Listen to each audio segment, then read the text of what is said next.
မင်္ဂလာပါ digital genius ကနေကြိုဆိုပါရစေပြီးခဲ့တဲ့ဗီဒီယိုတွေမှာ internet မှာဝင်ငွေရှာနိုင်တဲ့နည်းလမ်း9မျိုးတွေကဝင်ငွေရှာနိုင်တဲ့နည်းလမ်း10မျိုးကိုမျှဝေပေးခဲ့ပါပြီအဲ့ဒီဗီဒီယိုတွေမှာ freelancer အနေနဲ့ဝင်ငွေရှာနိုင်တဲ့နည်းလမ်းတွေ dropshipping website mobile application YouTube ကနေဝင်ငွေရှာနိုင်တဲ့နည်းလမ်းတွေ affiliate marketing တို့ cryptocurrency စတဲ့နည်းလမ်းမျိုးစုံနဲ့ဝင်ငွေရှာနိုင်တဲ့နည်းလမ်း10မျိုးကိုမျှဝေခဲ့ပါတယ်အခုဒီဗီဒီယိုမှာတော့ staking ကနေဝင်ငွေရှာနိုင်တဲ့နည်းလမ်းကိုမျှဝေမှာဖြစ်ပါတယ်IT နည်းပညာတွေ internet ကနေဝင်ငွေရှာနိုင်တဲ့နည်းလမ်းတွေ IT ပညာရှင်တွေနဲ့ interview တွေ cryptocurrency blockchain နည်းပညာတွေဉာဏ်ရည်ထက်မြက်စေတဲ့နည်းလမ်းတွေစတဲ့ခေတ်လူငယ်တိုင်းသိထားတဲ့ဘုဒ္ဓတာတွေကိုမျှဝေပေးနေတဲ့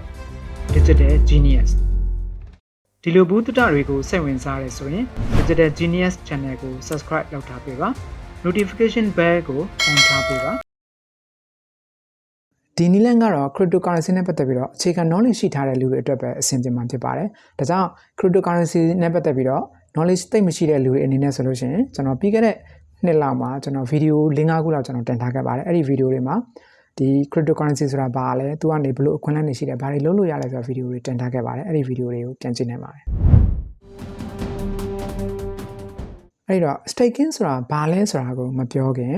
်သူနဲ့အနည်းဆက်ဆုံးစင်တူတဲ့ဥပမာတစ်ခုကျွန်တော်ပြချင်ပါတယ်ကျွန်တော်တို့မြန်မာပြည်မှာဆိုလို့ရှိရင်တော်တော်များကဒီကိုမှငွေတွေပိုလာတယ်ဆိုလို့ရှိရင်ပိုလာတဲ့ငွေကိုဘဏ်မှာအပ်ထားကြတယ်ပြီးတော့အဲ့ဒီဘဏ်မှာအပ်ထားတဲ့ငွေကနေကျွန်တော်တို့အတိုးရတယ်ပေါ့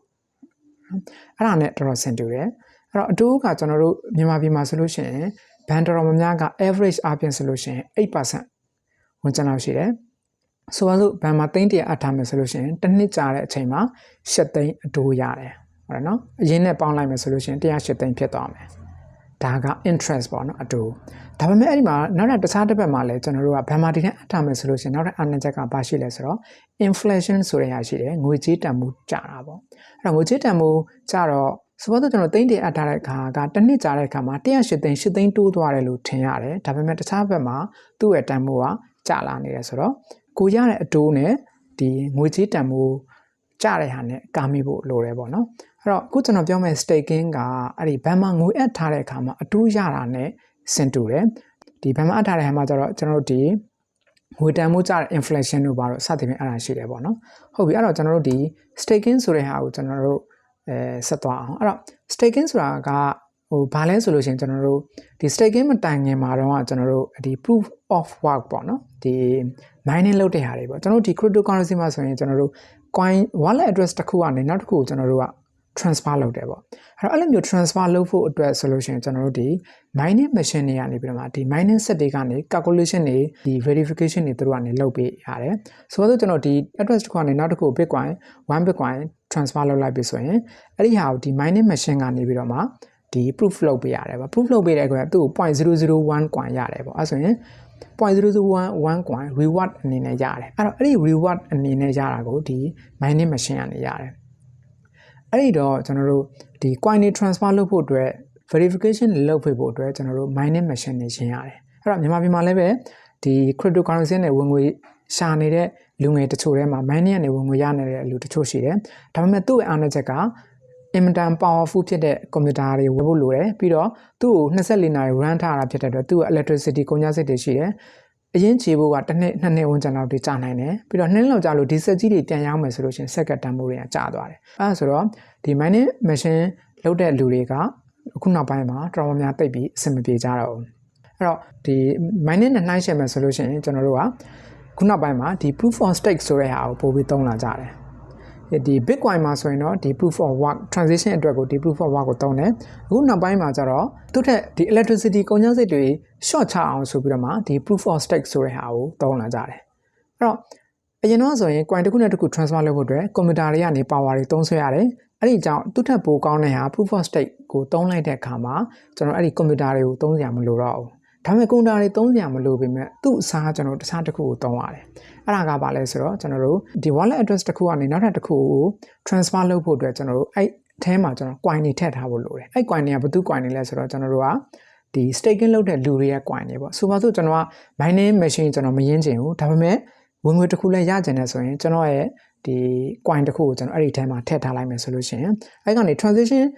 ဖြစ်တိုင်းမှာအဲ့ကနေသူတို့က reward အနေနဲ့ရတယ်ပေါ့ ဆိုပါတော့ကျွန်တော်ကဒီ 1 Ethereum ကျွန်တော်ဒီထဲမှာထည့်ထားလိုက်မယ် staking အနေနဲ့1 Ethereum ထည့်ထားမယ်ထည့်ထားလိုက်မယ်ဆိုရင်အဲ့ဒီ1 Ethereum ကဆိုပါစို့သူကတစ်နှစ်ကို 5% လောက်ရတယ်ဆိုလို့ရှိရင်1 Ethereum ထည့်ထားရင်ကျွန်တော်တစ်နှစ်ကြာတဲ့အချိန်မှာ 1.05 Ethereum ဖြစ်နေမယ်အဲ့ဒါကိုကျွန်တော် mining နဲ့နှိုင်းရှင်းမယ်ဆိုရင် mining မှာကျွန်တော်တို့က set တွေဝယ်ရတယ်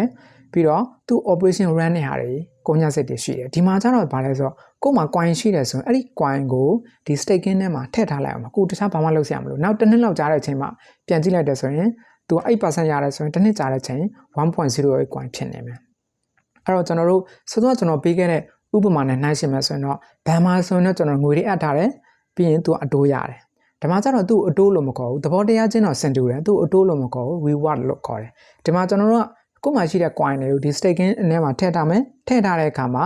အချိန်တစ်ခုကြာတဲ့အချိန်မှာသူက reward အနေနဲ့ရတယ်အဲ့တော့ဘန်မှာအပ်ထားတဲ့အခါမှာအတိုးရတဲ့သဘောနဲ့စင်တူတယ်အတူစင်တူတယ်လို့ပြောလို့ရတယ်ပေါ့နော်ဒီမှာကျတော့အတိုးလို့မခေါ်ဘူး reward လို့ခေါ်တယ်ဒီဟာကကိုဘာမှလုပ်စရာမလိုတဲ့ဘဲနဲ့ရတာဖြစ်တဲ့အတွက်သူ့ကိုလည်းပဲကျွန်တော်တို့ကဒါ passive income နဲ့မှာပါတယ်လို့ပြောလို့ရတယ်ကောင်းပြီဒါဆိုရင်ကျွန်တော်တို့ဒီလိုမျိုး earning နေရအောင်ဘယ်လို staking လုပ်မလဲဆိုတာကိုကျွန်တော်တို့ကြည့်အောင်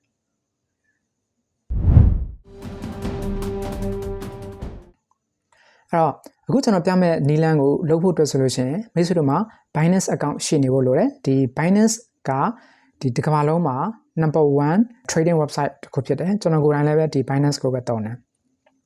မိတ်ဆွေတို့အနေနဲ့ Binance account မရှိသေးဘူးဆိုလို့ရှိရင်ကျွန်တော်ဒီ video ရဲ့ description link မှာကျွန်တော်ရဲ့ referral link ကိုကျွန်တော်ပေးထားတယ်အဲ့ဒီ referral link ကိုနှိပ်ပြီးတော့မှမိတ်ဆွေတို့ register လုပ်မယ်ဆိုလို့ရှိရင်မိတ်ဆွေတို့ account ထဲကို$50ထည့်လိုက်ပြီဆိုတာနဲ့ဒီ100 USDT cashback voucher ရရှိမှာဖြစ်ပါတယ်မိတ်ဆွေတို့ account ဖွင့်မယ်ပြီးတော့$50လောက်ထည့်လိုက်ပြီဆိုတာနဲ့ free 100 USDT $100မိတ်ဆွေတို့ account ထဲကို cashback voucher အနေနဲ့ရရှိမှာဖြစ်ပါတယ်အဲ့တော့ဒီ video description နှိပ်ပြီးတော့မှBinance account ကို register လုပ်နိုင်ပါတယ်ကောင်းပြီဒါဆိုရင်မိတ်ဆွေတို့မှာဒီ Binance account ရှိသွားပြီပေါ့ Binance account ရှိသွားတော့ကိုယ့်ရဲ့ dashboard မှာဒီလိုမျိုးဝင်လိုက်မယ်ဆိုတော့အပေါ်ဆုံး menu မှာ earn ဆိုရဒီကနေကျွန်တော်ဝင်ငွေရှာနိုင်တဲ့နည်းလမ်းတွေအများကြီးရှိတယ်ပေါ့နော်အဲ့ဒီထက်ကကျွန်တော်တို့ဒီမှာဆိုရင် DeFi staking ပေါ့အမှ DeFi ဆိုတဲ့က decentralized finance ကိုပြောတာเนาะကျွန်တော်တို့ ban နေကြတော့ဒါ centralized ပေါ့ဒီ ban နေကနေထိန်းချုပ်တာဒီမှာကျတော့ centralized ကနေထိန်းချုပ်တာမဟုတ်ဘူး decentralized ပေါ့နော်ဒီဘို့ထိန်းချုပ်တဲ့စနစ်မဟုတ်တဲ့ finance ပေါ့ decentralized staking ဆိုပြီးအဲ့မှာတခြား coin တွေရှိတယ်အဲ့တော့အဲ့ဒီမှာသူတို့ရဲ့ဒီမှာဆို APR ဆိုတဲ့ဟာဒီ APR က annual percentage rate ပေါ့နော်ဒီတစ်နှစ်မှာရတဲ့ percentage ပေါ့ APR တွေကဒီမှာ 5% တို့ 3% တို့စသဖြင့်အဲ့လိုအမျိုးရှိတယ်အဲ့ဒီမှာကျွန်တော်ကတခြား coin တွေကို recommend မပေးချင်ဘူးဘာဖြစ်လို့လဲဆိုတော့အဆိုပါစို့ကျွန်တော်တို့ဒီမှာဆိုရင်တိတ်နာမည်မရှိတဲ့တခြား coin တွေကို staking လုပ်လိုက်လို့နောက်တစ်နှစ်လောက်ကြာတဲ့အချိန်မှာ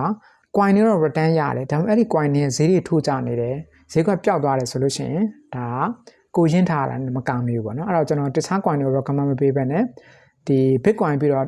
ဒီနာမည်အကြီးဆုံးဖြစ်တဲ့ Ethereum coin ကိုပဲကျွန်တော် staking လုပ်စေချင်တယ်အဲ့တော့ဒီမှာဆိုရင်ဆိုတော့ earn ကနေကျွန်တော် Ethereum 2.0 ဆိုတဲ့ဟာကိုကျွန်တော်တွားလိုက်တဲ့အခါမှာ menu တွေကနေ Ethereum 2.0 ဆိုတဲ့ဟာတွားလိုက်တဲ့အခါမှာအခုဒီမှာဒီ screen မှာမြင်နေရတဲ့အတိုင်းဒီတိုင်းမြင်နေရလိမ့်မယ်အဲ့ဒီထဲမှာသူကဒီမှာဆိုရင်ဘယ်လောက်ပြောတာလဲဆို APR က up to 11.2% နဲ့ဒါအဲ့လောက်ထိရမယ်လို့ပြောတာသူက maximum ရနိုင်တဲ့ပမာဏကိုပဲပြောထားတာတကယ်ရတာကဒီလောက်ရချင်မှရမယ်နော်အဲ့တော့ average အပြင်ဆိုလို့ရှိရင်ကျွန်တော်တို့5 to 6% ဝင်ကျန်လောက်တို့ကျွန်တော်တို့အကြမ်းမြင်ပြောနိုင်တယ်ပေါ့နော်ဒါအတိအကျတော့မပြောနိုင်ဘူးအဲ့ဆိုပါစို့ကျွန်တော်ဒီမှာ staking လုပ်မယ်ဆိုရင်ဒီမှာဆိုရင် stake now ဆိုတဲ့ဟာကိုကျွန်တော်တို့ကနှိပ်လိုက်မယ်အဲ့ stake now ဆိုတဲ့ဟာကိုနှိပ်လိုက်တဲ့အခါမှာကိုယ့်ရဲ့ဒီ spot wallet ထဲမှာရှိတဲ့ပမာဏကိုဒီမှာ available ဘယ်လောက်လဲဆိုတာကိုပြနေမယ်ပေါ့နော်ဒီ spot wallet ထဲမှာဆိုပါစို့ကျွန်တော်ဒီဟာကိုဒီမှာ 0.1 Ethereum ကျွန်တော်က staking လုပ်လိုက်မယ်ပေါ့အဲ့တော့ 0. ဆိုပါတော့ကျွန်တော် 0.2 လောက်လိုက်မယ်အဲ့တော့ 0.2 လောက်လိုက်မယ်ဆိုရင်ဒီဘေးဘက်မှာသူ summary အနေနဲ့သူပြနေတယ်ဘယ်တော့စာမှာလဲ value တွေစသဖြင့်ပေါ့နော်ဒီအဲ့ပမာဏတွေသူကပြနေတယ်ဒါမှလည်းသူ one အနေနဲ့သူရေးထားတယ်အဲ့ဒီ APR ဆိုတဲ့ဟာကလည်းတကယ် accurate မဟုတ်ဘူးတဲ့ဒါ estimate အကြမ်းမြင့်ခံမှန်းပြီးတော့ပြောတာအဲ့နော်ဆိုတော့သူ 11% ဆိုတဲ့ဟာကဆိုပါစို့တကယ်ဒါ 11% ရမယ်ဆိုရင်ကျွန်တော်တို့က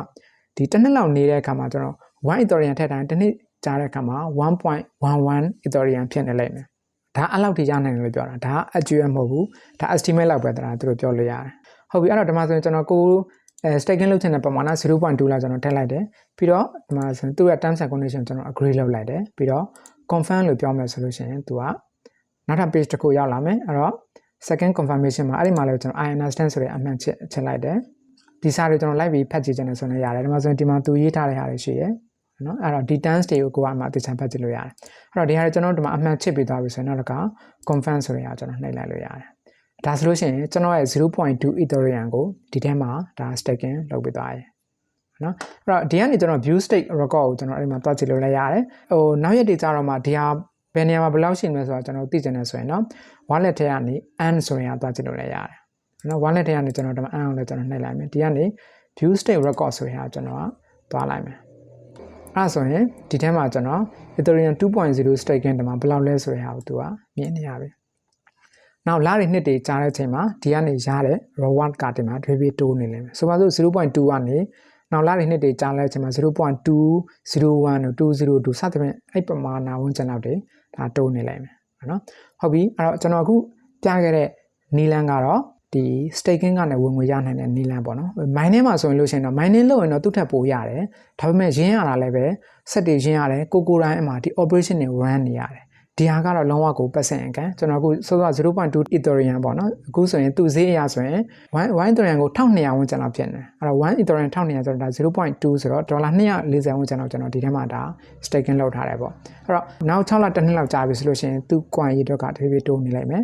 အဲ့တော့ဒီဟာကျတော့ကျွန်တော်တို့ကဒီ Ethereum တို့ဒီ Bitcoin တို့ကျတော့သူက inflation တဲ့သူက deflation ဖြစ်ဖို့များတယ်ဘာလို့လဲဆိုတော့နှစ်ကြာလေးသူ့ရဲ့တန်ဖိုးကတက်လေးနော်ဒါပေမဲ့ traditional သမားတွေကတော့လက်ခံညီမလက်ခံမယ်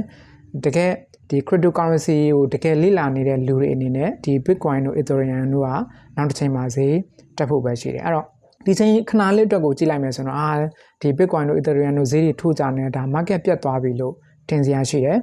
ဒါပေမဲ့ဒီ cryptocurrency နဲ့ဒီ Bitcoin တို့ Ethereum တို့နဲ့ပတ်သက်ပြီးတော့သူတို့နည်းပညာတွေကိုကောင်းကောင်းတကယ် deeply လေ့လာကြည့်ပါလေ့လာကြည့်ပြီဆိုလို့ရှိရင်နောက်အနာဂတ်မှာဒီဈေးတွေတက်နိုင်တယ်ဆိုတာမျိုးဆိုတော့သိပါလိမ့်မယ်အဲ့တော့ဒါကိုယုံကြည်တယ် cryptocurrency ပေါ်မှာယုံကြည်တယ်ပြီးတော့ကိုတိုင်းလည်းဘာမှသိလို့ဆရာမလိုပဲနဲ့ passive income ရှာခြင်းနေဆိုရင်တော့ Ethereum တို့ဘာလို့ဒီတိုင်းကင်ထားတာတဲ့ဆိုင်အဲ့ Ethereum တွေကြားတဲ့အခါမှာ Ethereum ပမာဏတွေတိုးလာခြင်းနေဆိုရင်တော့ဒီ staking ကမျိုးဆိုတော့တင့်တော်ပါတယ်ဒါက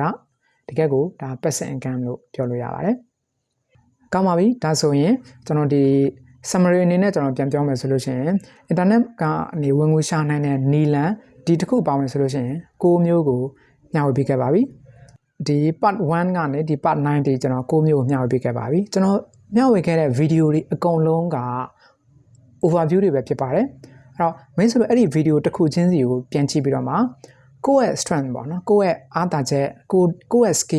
skill ပေါ်မှာမူတည်ပြီးတော့မှတစ်ခုနှစ်ခုလောက်ကို deeply ဆက်ပြီးတော့မှလေ့လာလို့ရပါတယ်ကျွန်တော်အခုဒီမှာ6မျိုးကတော့အကုန်လုံးကျွန်တော် overview ပဲပြောထားတယ်လူတစ်ယောက်နဲ့တစ်ယောက်ကိုယ့်ရဲ့စမ်းကြံမှုပေါ်မှာမူတည်ပြီးတော့မှဒီနီလန်6မျိုးစလုံးကတစ်ယောက်နဲ့တစ်ယောက်တက်နေတာချင်းတူမှာမဟုတ်ပါဘူးအဲ့တော့ကျွန်တော်ပြောခဲ့တဲ့6မျိုးကို overview ကြည့်ပါကြည့်ပြီးတော့မှတကယ် deeply လေ့လာခြင်းနဲ့ဆိုလို့ရှိရင်ဆိုပါစို့ကျွန်တော်ဒီမှာဆိုလို့ရှိရင်ဒီ drop shipping ပါဟုတ်ပြီအဲ့တော့တချို့တွေက physical product တွေရောင်းနေတဲ့ drop shipping ကိုစိတ်ဝင်စားတယ်ဆိုလို့ရှိရင်ဒီYouTube မှာပဲ drop shipping ဆိုတဲ့ keywords နဲ့ရှာပြီးတော့အဲ့ဒီမှာ tutorial တွေအများကြီးရှိတယ်တခြားလူတွေ knowledge တွေ share ထားတာရှိတယ်အဲ့ကနေမျိုးဆိုအများကြီးလေ့လာလို့ရတယ်အဲ့ဒီမှာလည်းတစ်ခုရှိတာကတချို့အဲ့ဒီ course ရောင်းတဲ့လူတွေကဒေါ်လာ1000ပေါင်းများစွာနဲ့ရောင်းတဲ့လူတွေရှိတယ်အဲ့လိုဟာတွေမျိုးဆိုတော့တက်ဆရာမလိုပါဘူးဒီ YouTube မှာပဲ free လေ့လာလို့ရတယ်အဲ့ဒါမှထပ်ပြီး deeply လေ့လာခြင်းသေးတယ်ဆိုလို့ရှိရင်တော့ကျွန်တော်တို့ Udemy မှာ course တစ်ခုကို$10ဝန်းကျင်လောက်နဲ့ဝယ်လို့ရပါတယ်ဒေါ်လာ1000နဲ့ချီပြီးတော့မှရှိတဲ့သင်တန်းတွေတက်ဆရာမလိုပါဘူး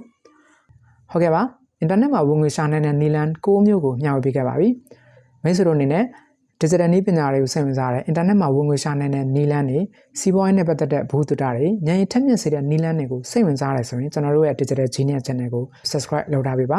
နောက်လာမယ့်ဗီဒီယိုတွေမှာဆက်လက်ဆောင်တွေ့ပါမယ်အားလုံးကျေးဇူးတင်ပါတယ်